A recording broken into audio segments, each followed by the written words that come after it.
Once a chemical gets into the environment, it doesn't just sit there. It moves, and sometimes in ways that surprise people. When scientists talk about transport, it's basically what you think it means. It's how chemicals and other materials travel through the environment, whether that's through air, water, or soil. And sometimes they'll stay close to home, and sometimes they end up far away from where they started. It's why we're now seeing plastic in air samples taken from even the most remote places on Earth. Think about it like this. If we're talking about air, you know that new paint smell, or if you're at the gas station and you can smell the fumes, well, those are volatile compounds moving through air. If you were talking about water, I've had people tell me how much they love the rain because it cleans everything.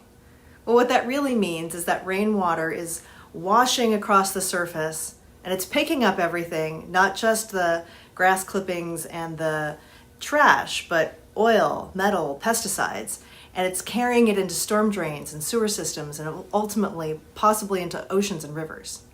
If you have an underground storage tank releasing fuel underground, that could join in with groundwater and flow to a different property.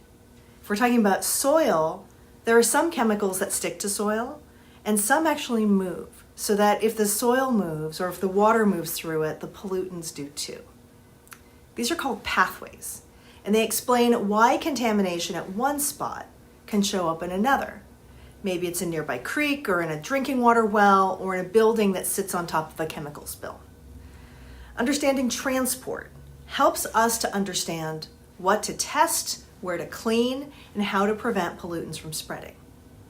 In future videos, we're going to dive deeper into each of these transport routes, air, water, and soil, and look at what affects how fast and how far contaminants can move. But remember, fate tells us what happens to materials. Transport tells us where they go.